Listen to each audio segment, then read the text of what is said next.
ध्यान से सुनिएगा, जल्दी से निकल जाएगा। हाथ की लकीर को आप देखिए, ये लकीर है, इस लकीर में देखिए क्या लिखा हुआ है, 81 है।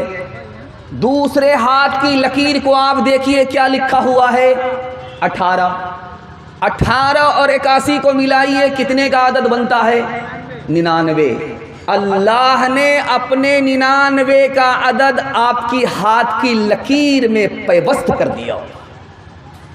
एक आदमी हाथ चूमने लगा, पूछने वाले ने पूछा, यार दूसरे का हाथ चूमा जाता, तुम अपना हाथ चूम रहे हो? कहा, बाप अगर ना हो सामने, बाप का खत आता है तो बेटा चूमता है, खुदा नजर नहीं आता, खुदा के 99 नाम नजर आ रहे हैं इसलिए चूम रहा हो। हाथ उठा करके वादा कीजिए, हर हाल में खुदा को राजी रखेंगे। हाथ उठाइए, इंशाअल्लाह। मुसीबत में रब्बे जुल जलाल से को याद करेंगे और राहत में, खुशी में ससुराल को याद करेंगे। हाथ उठाइए इंशाअल्लाह।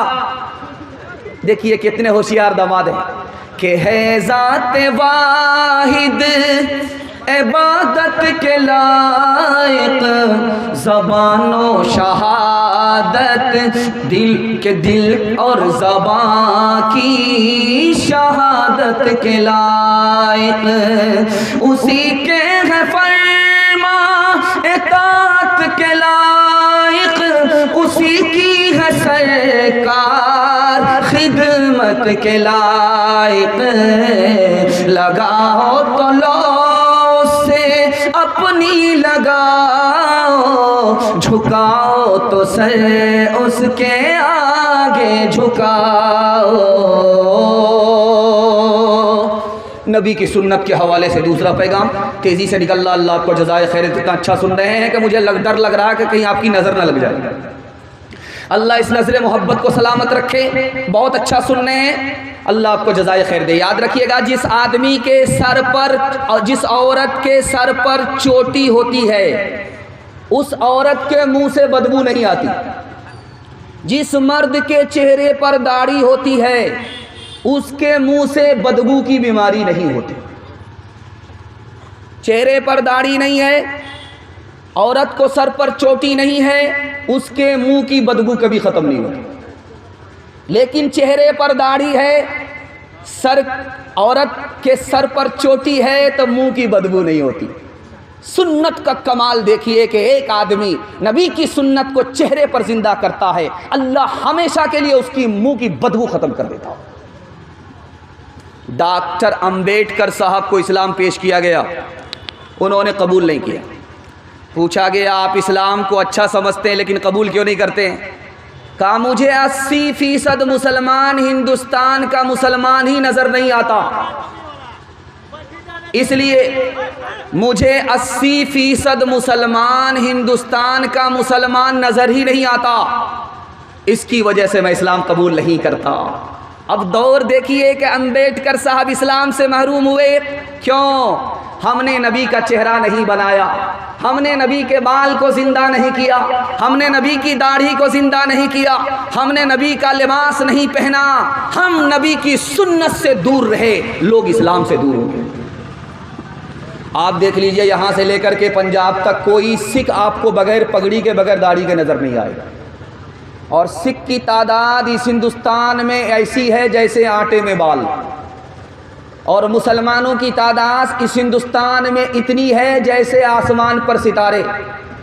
लेकिन मुसलमान जलील हैं, और इज्जत किसको मिल रही है? सिख और सरदार को मिल रही है, मुसलमान से ज़्यादा। जानते हैं क्यों? सिख और सरदार ने दीन और धर्म को दांत से पकड़ा, अल्लाह ने इज्जत की चोटी पर पहुंचा दिया। हमने दीन और धर्म को ठोकर मारा, अल्लाह ने हमें जिल्लत के ठोकरों में डाला। एक आदमी बोला हजरत थानवी के पास आकर के, दाढ़ी रखता हूं, लोगों से डर लगता है मजाक उड़ाएंगे, लोगों से डर लगता है दाढ़ी रखूंगा मजाक उड़ाएंगे। कह रहे अल्लाह का बंदा, तू लोग है, लुगाई नहीं है। लोगों से तो लुगाई डरती है। मर्दाना वार ऐलान कर दो कि मैं नबी की सुन्नत को जिंदा कर रहा हूं, जिसको जो कहना है तेरा। एक आदमी बोला, हजरत जब सड़क पर चढ़ता हूं, चलता हूं, कुंवारा हूं, लड़कियां मुझको छेड़ती हैं, क्या करें? हजरत ने जवाब दिया कि सर पर पगड़ी बांध लो, चेहरे पर दाढ़ी रखो, और हाथ में तस्बीह लो, कसम खाता हूँ सारी लड़कियां भाग जाएंगी, कोई तुमको छेड़ेगी नहीं। ये सुन्नत की बरकत है। इंशाअल्लाह बीवी से पूछ करके दाढ़ी रखेंगे, हाथ उठाइए इंशाअल्लाह। ये देखिए बड़ा मुश्किल होगा, दुपट्टे की जब हवा लगेगी तो किबला बदल जाएगा। अगर दाढ़ी के रख लेने से चेहरा बदनुमा लगता, तो ये दाढ़ी मेरे सरकार की सुन्नत नहीं होती। जो महबूबे खुदा की दोस्त तो सूरत बनाता है, जो महबूबे खुदा की दोस्त तो सूरत बनाता है, खुदा को भी फिर उसकी इस अदा पे प्यार आता है। मेरे सरकार को होगी अज़ियत तर्क सुन्नत पर, भला आशिक कभी महबूब का दिल खुद दुखाता है। जो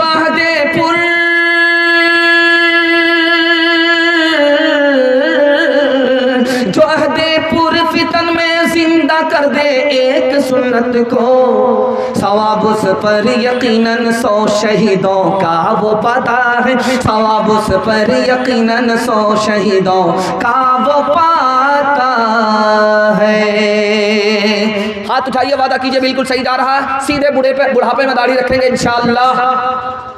ये देखिए अभी तक ये मुकम्मल बेदार नहीं है और हम इसके पीछे पड़े हुए हैं। अगर ये बेदार हो गए तो पटना हमारे साथ जाएंगे, अगर बेदार नहीं होंगे तो हमारे साथ रांची जाएंगे। तीसरा पैगाम बड़ा खूबसूरत कुरान के हवाले से आ रहा है, बड़ी जल्दी में आ रहा है। अल्लाह आपको जज़ाए खैर दे। मेरी ज़बान की रफ्तार बता रही है कि आप मोहब्बत से सुन रहे हैं। बहुत देर से आप जलसा सुन रहे हैं, 45 मिनट दिमाग काम करता है, मेडिकल साइंस कहती है। लेकिन ये जलसे की बरकत है, मदरसे की करामत है, उलमा की अज़मत है कि आप घंटों बैठे हुए हैं और आपका चेहरा चमक रहा है। दिल से दुआ करता हूँ अल्लाह आपके मुक़द्दर को चमका दे। तीसरा पैगाम जल्दी से आ रहा है, ध्यान से इसको सुनिएगा। हमारा जो दिल है ये बाईं तरफ है, ये धड़कता है, ये जिंदा है या मुर्दा है, ये भी आपको कुरान बताएगा। कुरान के अलावा कोई नहीं बता सकता। कुरान इस दिल के अंदर है तो ये जिंदा है, कुरान इस दिल से निकल गया तो ये मुर्दा है, जिंदा नहीं। उसकी पहचान ये है कि जगाने पर भी नहीं जागता। हमारी दुआ कबूल होती है कि नहीं, अभी दुआ होने वाली है और आप वादा कीजिए कि इंशाअल्लाह दुआ के बाद ही हम लोग जाएंगे। जलसा निकल गया, अब सिर्फ दुआ बाकी है। हाथ उठा करके वादा कीजिए दुआ के बाद जाएंगे इंशाअल्लाह। हमारी दुआ कबूल होती है या नहीं ये भी कुरान बताएगा। कुरान पर अमल है, कुरान की तिलावत है तो गारंटी है दुआ कबूल हो रही है।